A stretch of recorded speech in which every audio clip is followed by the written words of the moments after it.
Christian Men's Illustrated, the podcast, is Jeremiah Johnson alongside Greg Walden. What's up? And so this is a double header for me. Yeah. One day. Crushing it in the podcast game, YouTube game. Here we go. So Greg Walden and I are back from that epic road trip to St. Louis, Missouri. So once again, I advise you, encourage you, if you've never been to the Arch, St. Louis, Missouri.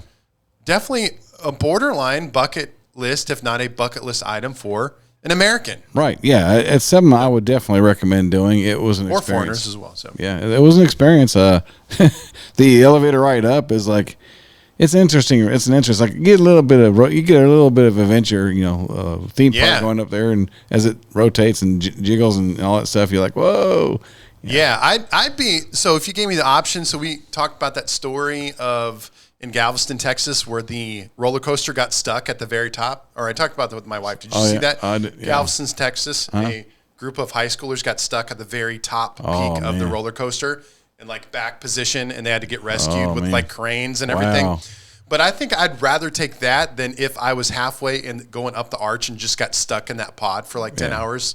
That'd be scary. Well, because you can't see anything. You're just they did have the glass door on one side though, but they could probably but you're just like just see stairways. I'm just saying you're like in a coffin. Yeah, not a coffin. You're in a you're in a little pee. Yeah, but it would not be. It still would not be a fun experience. Yeah, absolutely. So, all right, we talk about stuff guys love here on the podcast. So if you haven't subscribed to the YouTube channel, we appreciate that very much. We have shorts and different things going on. So when it's me and Greg Walden, we talk about different stuff than with Jake Waters, etc. So there we go. I'll start off with a few things and bounce over to Greg Walden. So I had the Meta Ray-Ban glasses last year and did not like them. Okay, so just coming out now, we have Apple glasses reportedly launching in late 2027.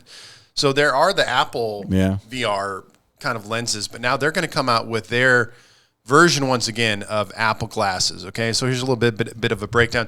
The glass will feature oval shape, so they're trying to be more like sunglasses. And the glasses could offer turn by turn. So they're going to feature a larger rectangular frame similar to Ray-Ban's Wayfair. So that's the Meta. A slimmer rectangular design similar to the glasses worn by Apple CEO Tim Cook. And so again, what's happening with the technology is that it's supposed to be trying to get it where it is wearable and not big and clunky, like your glasses that you have on right now. If I bounce over to you on camera on the YouTube, like your glasses, they want the cameras and eventually screens within those cameras, with all of that's on your smartphone, essentially now on your face. That way you can walk around and not look like a goober. Yeah, because that's what's happening right now is even the ones, the Orions, the Meta Orions that are coming out, they're chunky. You can clearly see that there's something going on here. You couldn't pass. No, you can see the little camera holes. Yeah. So that's what we're going. And I mean, they're really pushing it. Now the Ray-Ban Metas, I did not like at all. They just kind of were clunky with my phone. I didn't really I don't know. It just wasn't, I just didn't enjoy them, the experience. But I could see how, again, my belief is they are trying to get your cell phone right here out of your hands so that you're not restricted. So just the easiest way I could explain is imagine your cell phone. Everything that's in your smartphone is now just all in your glasses. Boom. You could be pulling it up like as you're even driving your truck, which I'm sure they're going to have to battle. How's that going to work? Right. So it's going to be like you could pull up Netflix in your glasses and be watching while you're trying to drive, etc. So anyway, so Apple Glass is reportedly launching in late 2027.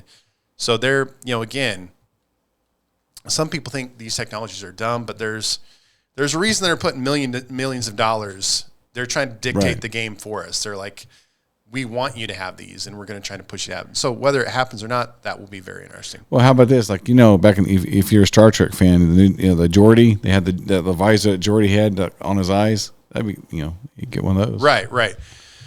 It would be cool. And they are, what is the Orions? I'm showing you there on the YouTube. The Orions do have one just on one of the glasses. It has I'm not sure. A screen that pops up right now. Anyway, I'm always fascinated by that. I get tempted to buy the Meta Orions, but it's just, they're so expensive. They're just like a super expensive toy. I'm just not really, that's just one of those technologies that doesn't really appeal to me. I'm not really, drawn to that type of stuff, but some people, more power to you if you are. Right. I'm just trying to pull it up right now on the Meta on their AI glasses section. In-lens intelligence. So yeah, the first heads-up display AI glasses are here. So they have those. So it's like on one side of the lens, you have an in glasses display. Yeah. I'm pulling it up right now. You can see this on our YouTube channel. On the right side, there's a little display there where you can see like Google Maps, right, text messaging, etc. Have you ever seen the cars that have that they project stuff on the windshield, like your speed and stuff like that? Yeah. So so these are, how much are these? So the Meta Ray-Ban displays are $799. Wow. So still very expensive. Yep. Not a practical. I guess it's cheaper than the newest iPhone, right? A little bit. New iPhone, $1,000. I digress. Anyway, I find these technologies interesting to see as they try so hard to push them on us to see if it's going to happen or not. So I don't know. Meta, I don't have that pulled up, but they've lost a lot of money and laying off employees, et cetera, because I think some of these technologies aren't really taking like they want to, metaverse, et cetera. Yeah, it's more. I would say those are more of a niche than they would be mainstream. Most people probably just don't want that stuff. Yeah. Well, we're going to have a couple. We usually have lunch together when we get done podcasting, for the most part. So a couple food notes. Number one, I'll bring this up. So stoked about this. I had to verify, because you know how sometimes you see something online and then it's not true and you get all disappointed and you're like, man, I was wanting that to be true. Well, guess what, ladies and gentlemen? I'll pull this up to show you. This comes via He-Man.org. Okay, He-Man.org. This is exciting.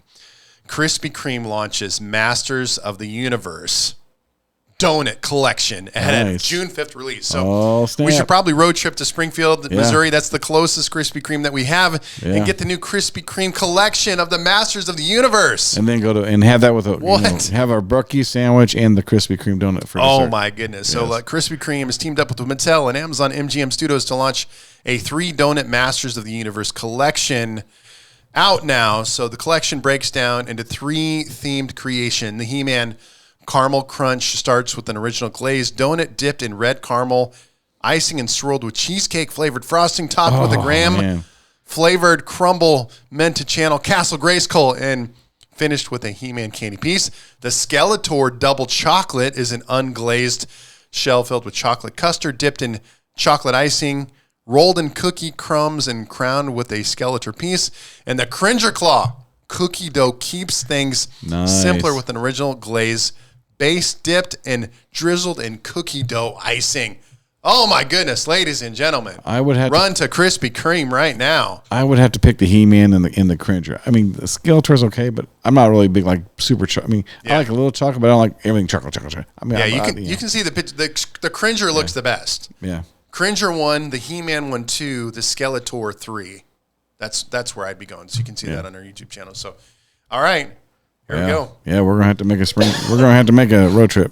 I do wish there was a Krispy Kreme just a little bit closer, 25 miles closer. Then it'd be enough where it's like I got to work to get it, but close enough where I can maybe every other week go get it kind of thing. It's like one of those things. Like I was like. It's like me, like that dilemma is like Buc-ee's or Lambert's or like it's like your Krispy Kreme. They're far enough away to keep you honest, but if they were actually in Joplin or Carthage, your paycheck would be gone. You'd be poor and begging on the street because you'd be spending all your money there. And it might lose the luster a little bit, quite honestly. You know, when I lived in Denver, Colorado, Aurora more specifically, and lived pretty close to a Krispy Kreme, and it was close enough where I could drive by and not think about it. And that's sad, you know. But, I mean, because now if I drive by Krispy Kreme and be like, oh, whatever, like it's not happening. We're going. Yeah. Same thing with Buc-ee's, same thing. Dude, even with like I wish they would open up a runs down here. I mean, honestly, they need a runs down here. Absolutely. So, all right, one more food note is, I'll show this on the screen as well, is that Papa John's. So it's kind of a lot of food places like to partner with movies.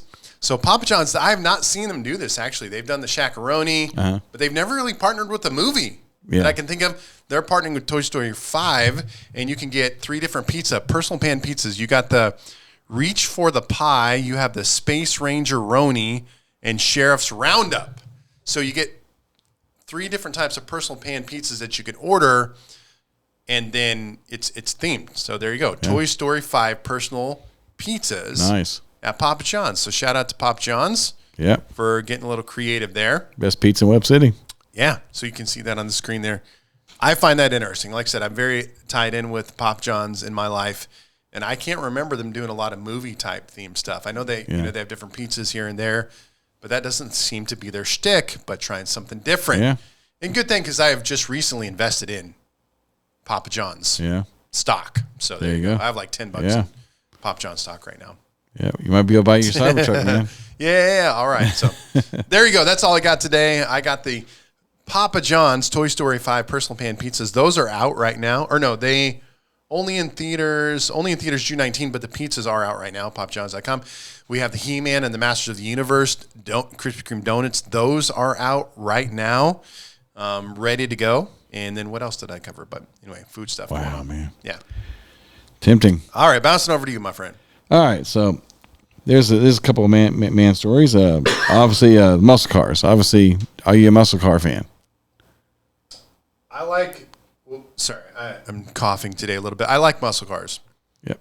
I've never owned one. Probably wouldn't buy one at this stage in the game unless I'd go newer. At this point, I'd get Cybertruck if I had the money to do so. So if somebody could just snap your finger and have one classic muscle car, I think all those 60s muscle cars are awesome. What are the 60s muscle cars? I mean, an Impala is not so much a muscle car. You got your Plymouth, Barracudas, your Chargers, your Pontiac GTOs, Mustangs, Chevelle, Corvette. Yeah, Chevy, Chevelle, Firebird, Corvettes. But those 60s, the mid-60s muscle cars, that's my favorite era looking. What's the one your dad has? Those are cool. Oh, he's got a ton of them. He's got but what's the 67 GTO. The GTO. Pontiac, that's the king of muscle cars. They call it the king of muscle cars. Okay, I agree. Yeah. Okay, snap my fingers, I'd get a GTO. There you go. Me personally, I love the old 69 Chevelles. Chevrolet Chevelle SS with a 396. That would be my dream muscle car if I could snap my fingers and pop one out in the parking lot.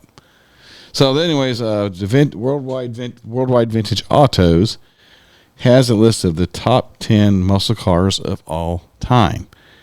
This may, obviously, have a heated debate with our listeners because, this is kind of one of those things that can be kind of polarizing. But their list, number 1, 1970 Plymouth Hemi Cuda. Okay. Number 2, the 1969 Dodge Charger RT. Number 3. Chargers are cool. Yep.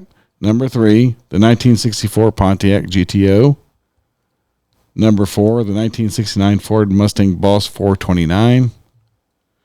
Number 5, the 1970 Chevelle SS 454 LS6. Chevelle's on there twice, or no? Once? You said Chevelle, then on the second one. But. Yes, this one was. On number 5. Number 6, the 1967 Shelby 1967 Shelby GT 500 Mustang. Those are very rare. You don't see those very much. Yeah. No, I've never been a Mustang guy. Now, this is my weird. family leaned Chevy growing up, so that's where Corvettes, Camaros, etc. Well, this is weird. Like all the places you would never ever figure finding a rare Shelby Mustang, White Rock, Missouri. It's like this little town. There's like a couple houses. I mean, it's like come out of the middle of nowhere. This guy had one of those in his garage. He has his garage open. You can go out and you can see the rear end of it. It's like, man, all the places to see a rare Mustang. Interesting. Yeah. Number 7, 1970 Buick GSX Stage 1. 8, 1969 Chevrolet Camaro ZL1. Number 9, 1970 Oldsmobile 442 W30. And 10, 1968 Plymouth Roadrunner. Yeah. Weird is nothing. Sounds like if I studied and put a list together, that sounds like. What was weird is that the Corvette didn't even make the list. Yeah, because the Corvette, I don't know. I think of newer. Well, there's older school Corvettes, muscle car. Yeah, I'm surprised there's not because my dad, if he was alive, he'd be 70 years old. Yeah. And those dudes that are like, I'm telling you, every time you pull up to a Corvette in traffic, I guarantee you it's a dude that's like 60 to 80 years old. Yeah. Or 65 and up. Those that generation, they loved the Corvettes, man. They loved them so much. So this list was made by that many enthusiasts would agree on based on their impact, performance, and legendary status. So that's what the list was made off of. All right, now so that's the list of cars. All right, my second story is, I hope you got your money saved up because you're gonna be like the Jeffersons, bro. You're moving up to the top. All right. The Castle in the Sky penthouse in downtown Kansas City is now on the market. It's at a reduced price, so you might be able to take your family and live high on a hog in Kansas City. Okay. This is off Castle in the Sky penthouse. Yeah. How much is it? Well, I'm trying to pull it up. Oh, let me give you. Let me find it here. The Castle in the Sky. It was back in February. Fox 4. Fox 4 had in February. Fox 4 News had a exclusive tour of the Antin Penthouse perched atop the historic 909 Walnut Building in downtown Kansas City. The views are unmatched. It's so high above Kansas City, the penthouse often sits above the fog. So from that vantage point, you can watch air shows, fireworks displays, and even see snow falling across the city below. The penthouse is comprised of 4 floors and was originally set to be $4.75 million, but it's been reduced to $4.495 million. Okay. Why doesn't it's on Zillow. It's actually on Zillow. Yeah. Pull it up on Zillow right now. Why doesn't Pat Mahomes buy that? I don't know. But dude, it is gnarly. Yeah. It's like a mansion sitting on top of a big skyscraper. Yeah. It's pulling it up right now for the audience. Yeah. 4,495,000, 3 beds, 7 baths, 6,100 square feet. There you go. So why I've always wondered that. Why does a 3-bedroom house need 7 bathrooms? Well, I have 4 bedrooms and 2 baths, so I don't know why I'd need 7. Well, if you ate Taco Bell, you'd understand why you need 7 bathrooms, right? Yeah, it's interesting. Okay. Yeah, you never know. It's like you never want to be too far from one in case it's Taco Bell. The inside is very cool. Like again, if you're just in the audio form, but on I'm showing it on the YouTube right now. The inside is very modern, cool. That's awesome. But yeah, you get to basically like living. Well, it's only 340 feet It's got a theater room. Yeah. The bedrooms look really big. Giant hot tub there for you. Huge walk-in closet. Yeah. Man, dude. Yeah. Wow. You'd be living it up like pool table area, bar area. I like it. I mean, you can have your own podcast room up there, Reasonable cost, $4.5 million for that. You got to pay now on those. You got to pay HOAs or what? I don't know. I know the property tax would probably eat you alive. Oh, that's there you go. The taxes are going to get you. I forgot about that. Whoops. Yeah. Forgot about that. Well, and you're in Kansas City, and you're in Kansas City, which has pretty high tax. Yeah, but see, I'm a pastor, so I could say it's a parsonage and manipulate the government, not have to pay taxes. Christian Illustrated. Yeah. See, that's what the pastors would do. Shout out to the mega church pastors. Like, this is a great idea. You can have this. You just have your weekly. You just record the podcast there. Yeah. It's ministry. Boom, taxes are gone. There you go. Praise God. All right. Well, all righty. I'll bring that up at the next board meeting. So anyway, this for sale, guys. So if you got some extra change, burning a hole in your pocket, there you go. All right, so we got spiritual talking, and we'll go over to a podcast. Go to the message here. This is from Vody Bauckham. He passed away last year, but he had a pretty good article here. And we'll talk about the subject once we get done here. You gonna play that? Yeah. The blood of martyrs is the seed of the church. What happens when you kill them? And as a result of that, the church grows all the more. What do you do? What do you do? Well, unfortunately, our adversary has figured out an answer. What you do is you give them praise, positions, and possessions. Allow them to be comfortable and at ease. Don't persecute them.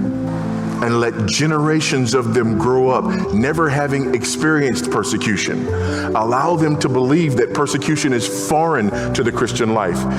keep them away from the history of the church that would otherwise teach them that their experience is what's foreign to the Christian life and that persecution is what's common. By all means, do not let them know that there have been more people killed for their faith in the last 150 years than in the first 2,000 years of the church.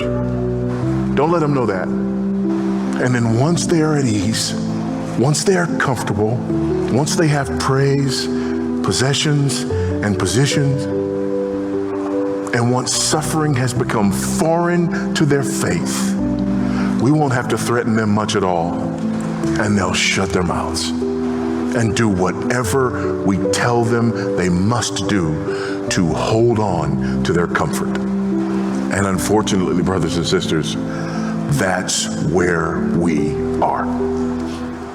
Right. That's great. That's powerful. Yeah, and so we have, it's kind of an interesting thing because we don't, it's like we see, we saw news media like a month or so ago about Christians in Africa like being rounded up and killed. Whole herds of them, and and we think that's all across the ocean, but we start to see it coming here to America, and I believe persecution's coming. I mean, I think it's already taking seed here, but it's going to be coming more and more and more. Yeah. And what this is a statistic that this is according to the FEMA. This is according to FEMA, so this is a government organization. Okay. That estimates an average of 1,300 church fires are reported annually, with arson causing 25% of them. So that's about 400 something churches are burned every year by arson. And that's just one example of persecution. Of people that do not like churches. And of course, they don't explain why all those 400 churches they burned, but some of them may have been somebody mad, or could have been somebody just didn't like God, and all this stuff. Then you see things that are happening in our society. You see it in a society. You see these protesters. You see all the movements that's going on. Yeah, and the polarization that's going on in our country, and I know this isn't usually the popular, comfortable subject to talk about because, obviously in America it's like we have freedom. We can worship God, we can practice our faith without being worried about being rounded up, thrown in jail, killed, whatever, like they do in other countries. And the side effect is that we get comfortable. Yeah, as believers we get comfortable. It's like we don't experience the same things that other Christians in other parts of the world have to experience. They can't go out and they go out there and openly say they're Christian, they're dead, or they're in prison, or whatever. But you start to see in the public sentiment, like as kids grow up godless in our public schools. They go in the biblical illiteracy going. There's biblical illiteracy is horrible in our country nowadays. Right. Yeah. And so as you see that, and you start seeing. You start seeing, states becoming more anti-Christian. You start seeing states. We've seen many stories of states taking, like bakers, basically suing bakers because they won't make a cake for a homosexual couple against their faith. Yep. This is a private business. Just like an individual, I should be able to sell who I want to. If I bake a cake, I should be able to use my, moral, say, hey, a guy comes in, wants to buy cake. Okay. He said, well, it's a homosexual. Sorry, man, I can't do that. It's against I cannot participate or engage in this sinful activity. Yeah. It's not that I hate you. It's not that I hate you as a person. But I have standards as a Christian that I cannot violate. And I cannot participate in that activity, because if I bake you a cake, I'm basically giving my seal of approval to the sin, and I'm not going to give my seal of approval to your sin. Yeah, I love you. Obviously, Christ loves you, but He doesn't love your sin. His idea. So his idea is like this common. Like there's even this one pastor I saw yesterday. It was on Facebook. He was like posting this big thing. LGBTQ Pride Month's coming, and we all talking about love. I'm like, dude, yes, Jesus loves everybody. Jesus loves you. He loved you enough to die to get you free from that sin. Yeah. He doesn't affirm your sin. Mm-hmm. The lady caught in adultery. Jesus said, neither do I, but he said, go and sin no more. He didn't Right. affirm her sin. Yeah, it reminds me of a book that I dearly love by C.S. Lewis called Screw Tape Letters. I actually gave it away not long ago to a guy that I've been sharing Christ with. And the Screw Tape Letters, just let me explain for a second. It's fictional, okay, but it's essentially a elder or senior demon writing to a subordinate demon that demon has rule over, and then that demon is responsible for one particular individual that he's trying to entice or try to get to stop following Jesus and following God, right? So throughout the book, it's the letters between the demons with each other. It's very eerie and it's very scary, but it's very quite interesting because what Lewis is doing is as the demons are interacting with each other, it's kind of like, and let me put my name in there, for example, how I would explain the book roughly. It'd be like the demon would be like, hey, we don't want Jeremiah to stop believing in God. We just want him to get apathetic. Yeah. We don't want Jeremiah to stop saying he believes in Jesus. We just want him to stop reading the Bible, right? Yeah. So it's like this whole tactical plan of the enemy it's not just one snap of the finger, you're gone. It's like, let's lead him down a pathway that eventually takes him away from Jesus, one step at a time. And that's what this kind of reminds me of, right? It's like, let's get America as a nation. That we don't need to do it, or the plan of the enemy is not to do it in one fell swoop. Rather, it is just step by step, little decision by little decision, little choice by just a little less of God here, a little less of God here, no prayer in school here, no Bible here. And then before you know it, you're a godless nation, right? So it's not it's not like one president gets up and makes one definitive, hey, we're not going to believe in God anymore or practice God stuff, Jesus stuff anymore. It's the subtleties that creep in little by little. It's like you don't know. Like people. I guarantee you, everybody would blow their minds. Like nobody knows. George Washington, one of his first acts as president, he took Congress to church. How many of you heard that in school? Chirp, chirp. Yep. The Bible was a required textbook in the schoolroom until the early 1940s. Right. Yep. Then the Supreme Court, which threw that out, prayer in school up to the 1960s, that got tossed out. And so you go look at an early 1900s 5th grade test. There are Bible questions on those tests. This comes from a public school. Wow. Yeah. And none of us, I don't think any of us could pass a 8th grade test in the 1900s. I don't think anybody here could pass it. They're hard, dude. Look them up. I mean, I'm like, oh my goodness, that stuff. I don't think even a college people could pass. I mean, they had some hard, and this is 8th grade. Wow. I'm like, it would blow your mind at the questions it was like, I was like, man, I reading this test, I feel stupid. Wow. I'm like, oh my goodness. You think I think I got, and you read the 8th grade test, like, oh my god, I don't think I could pass this. Oh my god.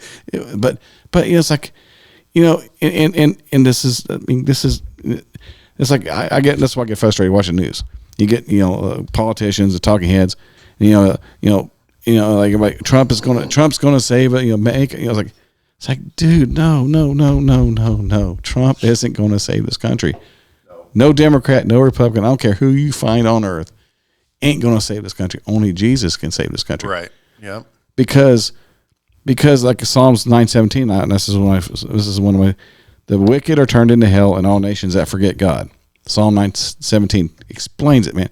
When you kick God out, the blessings go. God and the blessings are hand in hand. You say, God, I want you to go. Well, guess what the blessings do? The blessings go too. Yeah. You can't kick God and then keep the blessings, bro. It don't work that way. Yeah. And when you kick God out, there's somebody's going to fill the void. Right. And there's only one person left to fill the void, and that's the devil. And then when he comes in, he's going to steal, kill, and destroy. Look around you. You don't have to be a Christian to see this. You see a lot of steal, kill, and destroy around you. And that's the handiwork of the devil being active in the society. Yeah. Yeah, and we don't know, he hits the nail on the head, if you will, in that we don't know persecution as American Christians. We have lived in such prosperity and blessing and comfort that it just, again, I've used the illustration before. I'm a pastor. I'm not a rich prosperity pastor, but I'm blessed, right? It's like, hey, when I get done preaching on Sunday morning, you know what I do? I get in a modern car. Is it 2006, 7? Yeah, 20 years old, but still, right? It's a modern car, right? And that car takes me to my home. that that has a automatic garage door open, right? I drive in there, and the moment I get in the door, to my right is a food pantry that has food in it, and then I walk 2 steps further. I have refrigeration. I have a refrigerator with refrigerated and frozen food in it. I have an air conditioning and heating unit in my house. I have clean water that comes out of the spout, right? And I live in comfort. Yeah. And you're like, well, I'm not as rich as some people. Dude, I am richer than most of the world. Yeah, if you have running water, as an average American, if you have running water, you're richer than about 1-2% of the world. Yeah, you're like one of the top 2%. But we've seen taste of it. So we go back to COVID, and I'll be honest with you, with the pandemic and Biden, threatening people to lose their job if they didn't take the jab, and they were going after people who had abortion, a lot of people refusing the jab, were doing so out of religious, the abortion, the stem cell, what they were doing with how they were doing they were doing the research off of aborted fetuses or cells. They were using that so basically the abortion link with the development of the vaccine. So they were making religious, accommodation requests to be exempt from that. And it might me personally, like my religious exemption was basically like, you're basically saying that God did not. You're saying we're going to do this better than God. You're playing God basically. When some of these things, you're playing God, man. Yeah. It's like when you play God, like no, I'm not going to participate in that, because when you say God did not develop you're saying God didn't develop the immune system good enough. We're going to make it better, and that's what this mRNA does. They're like, well, we're going to improve the body's immune system. It's like God designed it, man. You're not going to improve what God designed. I mean, you're going to try to, and it's going to be an absolute fair. But they were like, take the jab or lose your job, which is basically, this is my opinion. You can disagree, you can agree. What it was a test of bow or lose, bow or lose. Yeah, COVID was a real testing time. Yeah, I don't think that any of us, in terms of Christian leaders, navigated that perfectly or the best, but it gives us food for thought when something like this comes around the next time, to realize that, there are powers, entities, people trying to control us, and how do we respond as believers and followers of Christ? And I have one last thing. Think about it. Like how many, if you ask how many, and I throw myself into the pot too. How many of us have actually went out and outside these church walls and said, "Hey, do you love Jesus, or do you want to, witnessed or stood up, actually spoke up?" Yeah. How many of us? I mean, honestly, if you ask people to raise their hand, how many people actually done it? You'd be shocked. Like how many? I don't think hardly anybody would raise their hand. Yeah. It's like, why? I mean, you're in an environment where you don't get killed for doing it, and you say you want to go halfway across the world, but you're too scared to do it here. If you're too scared to do it here, what makes you think you're going to be brave enough to do it over Africa there? Or whatever. Yeah. So just a food for thought there on that one. Yeah. Amen. Anything else to add to that? That's it, brother. Awesome. Well, we appreciate you guys so much, each and every podcast. Oh, what? Ew, sorry. Wrong button. Christian Men's Illustrated, the podcast, talk about stuff guys love. Subscribe to the YouTube channel, follow our shorts, etc. All those kind of things. We'll talk to you next time.